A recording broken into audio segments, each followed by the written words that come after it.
93.5 red FM पे New York radio festival 2015 का best innovation and best narration category में awarded show एक कहानी ऐसी भी प्रवीण के साथ। सिद्धार्थ के ऑफिस में सब 7 बजे के पहले ही चले जाते थे। सिद्धार्थ ने नया ऑफिस ज्वाइन किया था। बातों बातों में ऑफिस के लोगों से पता चला कि ऑफिस में कोई भी कभी भी 7 बजे के बाद रुका नहीं है। 9 बजे तक पूरी ऑफिस बंद कर दी जाती है और इसकी वजह थी वहां पहले रात को रुककर काम करने वाले 3 लोगों की हो चुकी मौत। सिद्धार्थ ने ऐसी बड़ी कहानियां बचपन से सुन रखी थी और ऐसी बहुत सारी जगहों पर भी जाकर देखा था। हमेशा कोई चिड़िया का घोंसला, जानवरों के बच्चे या कोई इंसान ही इन सारी गलतफहमियों की वजह होता था। सिद्धार्थ ने सोचा कि आज रात सबको चकमा देकर चुपचाप यहां छुप जाएगा।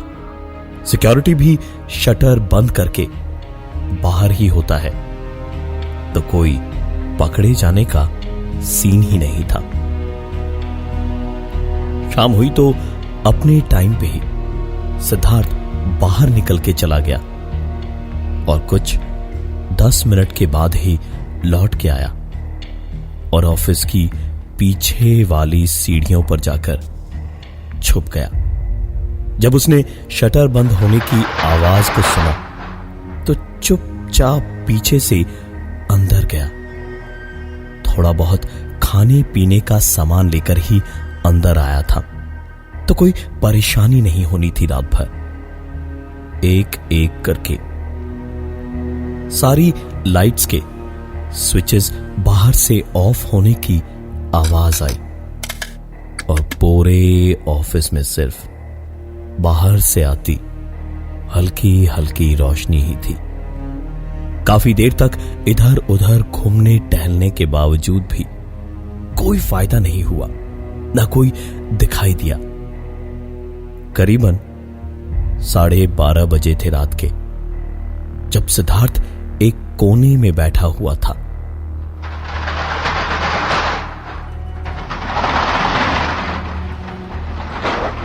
ऑफिस के मेन गेट के आगे का शटर खोला और फिर बंद हुआ।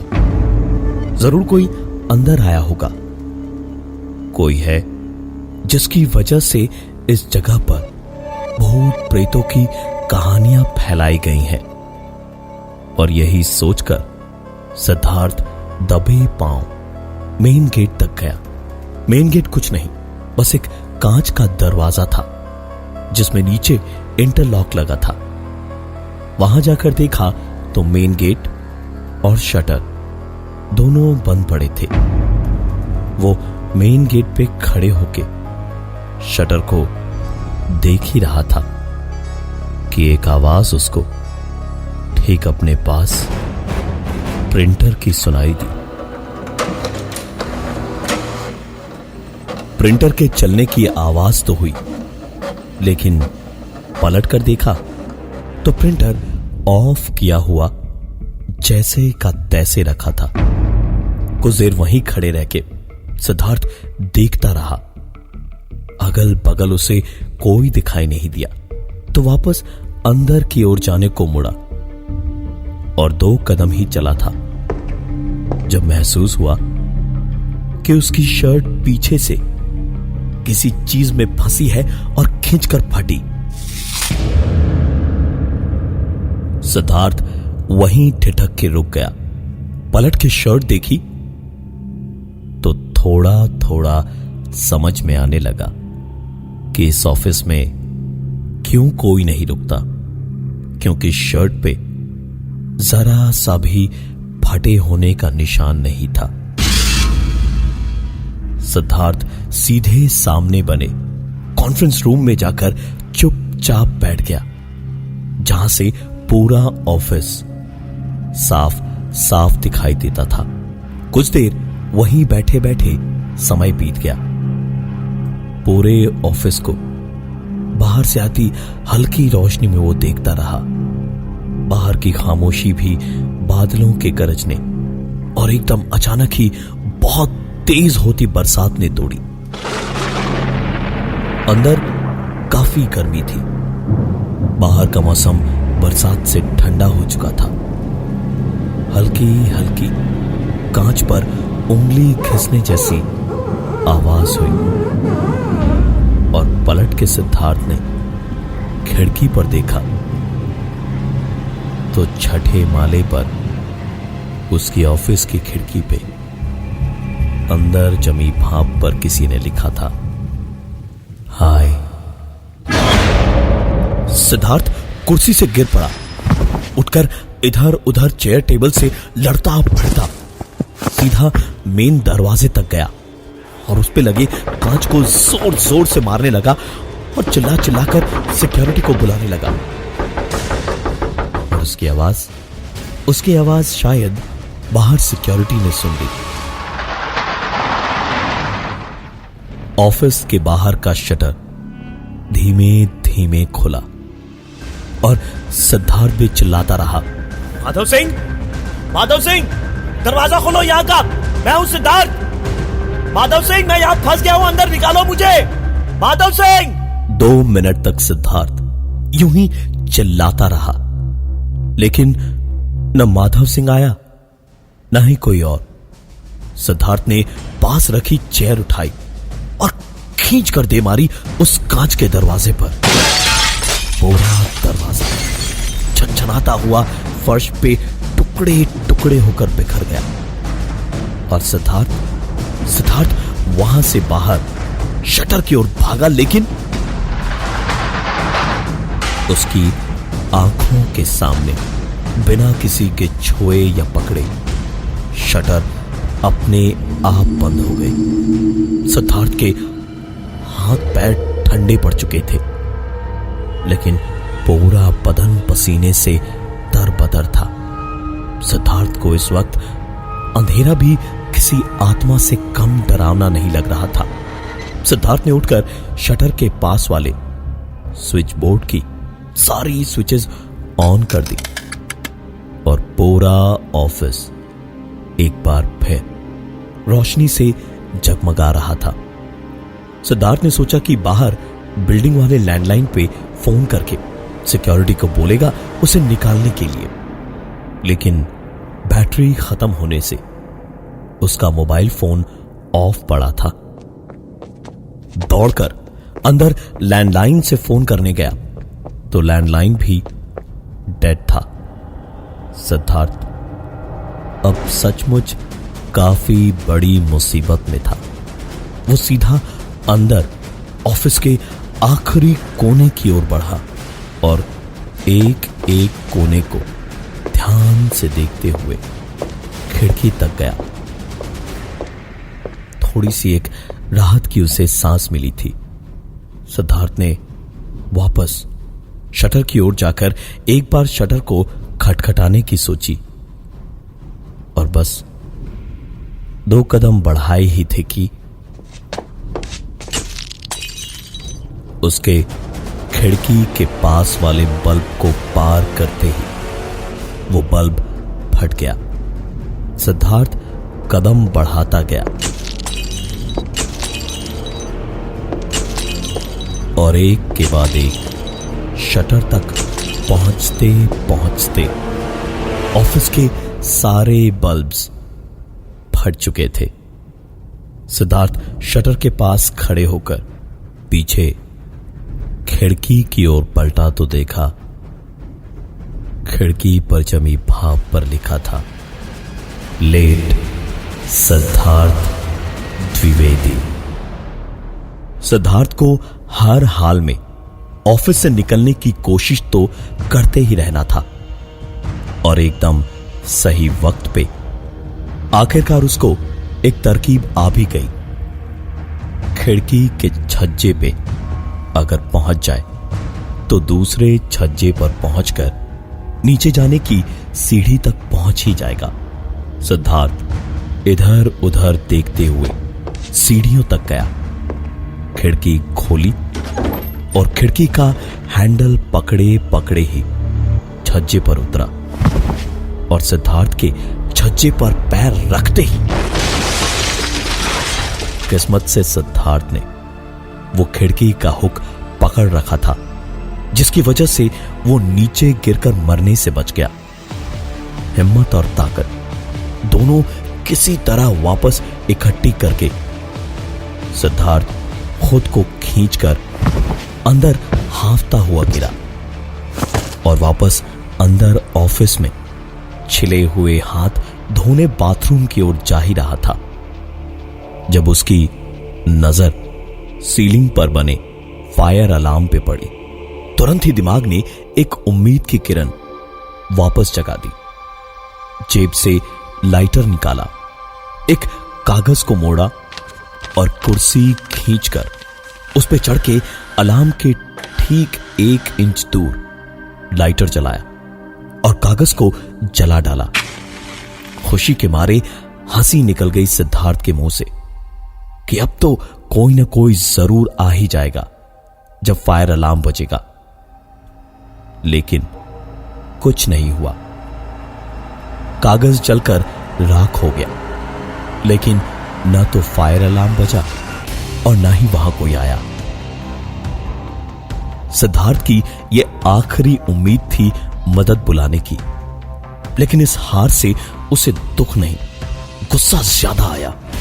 गुस्से में उसने फायर अलार्म पे मारना शुरू कर दिया और वो प्लास्टिक का टुकड़ा 2 घूंसों में ही टूट जरूर गया, लेकिन उसके टूटकर नीचे गिरते ही जिस कुर्सी पर सिद्धार्थ खड़ा था उसे किसी ने जोर का धक्का मारा। धक्का इतना तेज था कि सिद्धार्थ तो गिरा ही, साथ ही कुर्सी भी उसके करीब आकर रुक गई। सिद्धार्थ हैरान आंखों से एक बार उस कुर्सी को और उसी स्मोक अलार्म के आस पास देख रहा था कि तभी वो कुर्सी थोड़ी सी सरकी, घूमी और फिर ऐसे झुकी जैसे कोई उस पे आराम से बैठ के पीठ के वजन से उसे झुकाए हुए है। और कभी वो कुर्सी आगे की ओर आती तो कभी पीछे की ओर। सिद्धार्थ की सांसें फूल गई, माथा पसीने से तरबतर हो गया और हाथ पैर बिल्कुल सुन पड़ गए।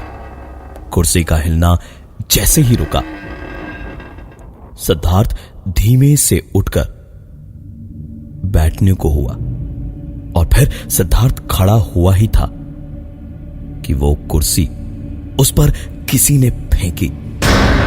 सिद्धार्थ वक्त रहते झुक के बच गया और कुर्सी सीधे पीछे की दीवार पे जा लगी। सिद्धार्थ वहां से बाथरूम की ओर भागा तो बाथरूम की ओर जाते हुए हर एक टेबल पर रखे स्पीकर से कुछ खुसफुसाने की आवाजें आ रही थी।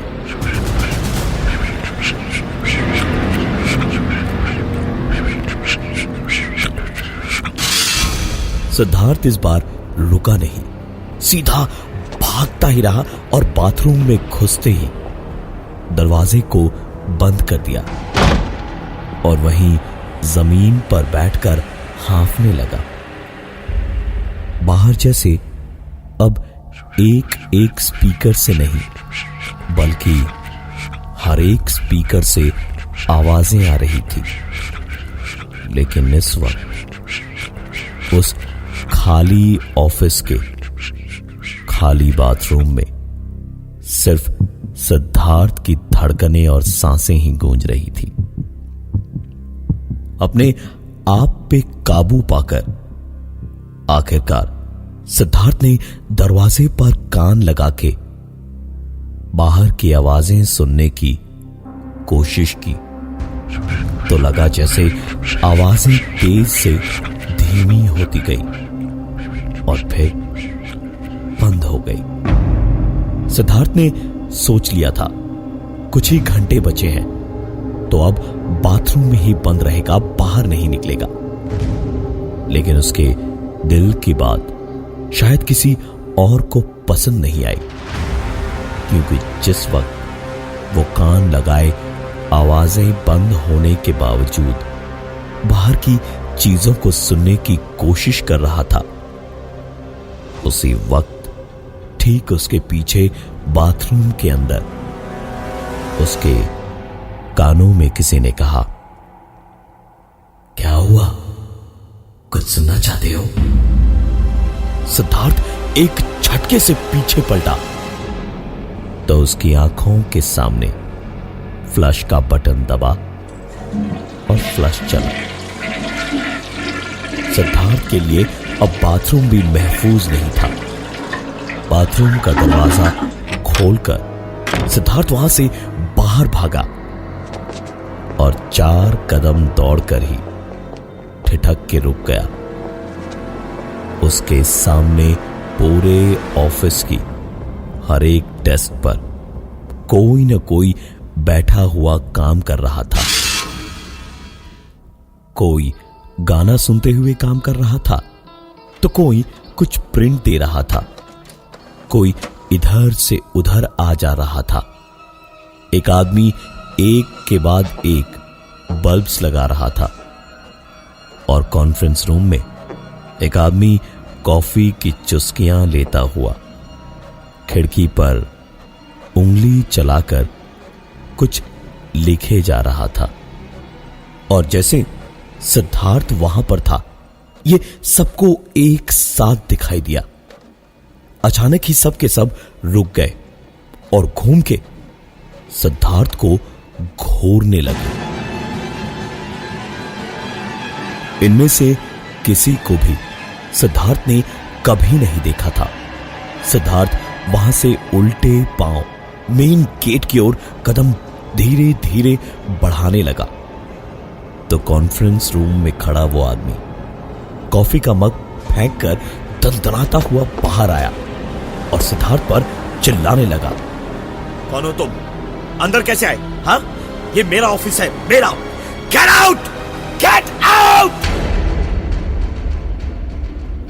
सिद्धार्थ तो किसी पत्थर की तरह वहीं जम गया। पैर इतने भारी लग रहे थे कि कदम उठा नहीं पा रहा था और उस आदमी ने फिर से चिल्लाना शुरू किया, मेरी कंपनी को डुबो दिया तुमने, इतने लोगों की नौकरी चली जाएगी तुम्हारी वजह से, चोर हो तुम, चोर चोर चोर चोर हो तुम। उस आदमी के इतना कहते ही वो सारे लोग भी अपना अपना काम छोड़ छाड़ के सीधे सिद्धार्थ की ओर बढ़ने लगे। सिद्धार्थ अब भाग भी नहीं सकता था। उसकी पीठ एक दीवार से सटी हुई थी। उन सबने बुरी तरह सिद्धार्थ को मारना शुरू कर दिया। मार खाते खाते सिद्धार्थ की हिम्मत जवाब दे गई और वो बेहोश हो गया। कुछ देर के बाद में शटर खुलने की आवाज आई और उसके बाद कुछ लोगों की आवाज, जिससे समझ आया कि ऑफिस खुल चुका है और उसे हॉस्पिटल ले जाया जा रहा है। सिद्धार्थ बच गया। क्यों या कैसे, इस सवाल का जवाब सिद्धार्थ को भी कभी नहीं मिला और ना ही कभी उसने दोबारा जानने की कोशिश की। जिन चीजों में सिद्धार्थ का विश्वास था ही नहीं, आज सिद्धार्थ उन चीजों पर आंखें बंद करके भी विश्वास करता है। मैं हूं प्रवीण, और ये थी आज की एक कहानी ऐसी भी।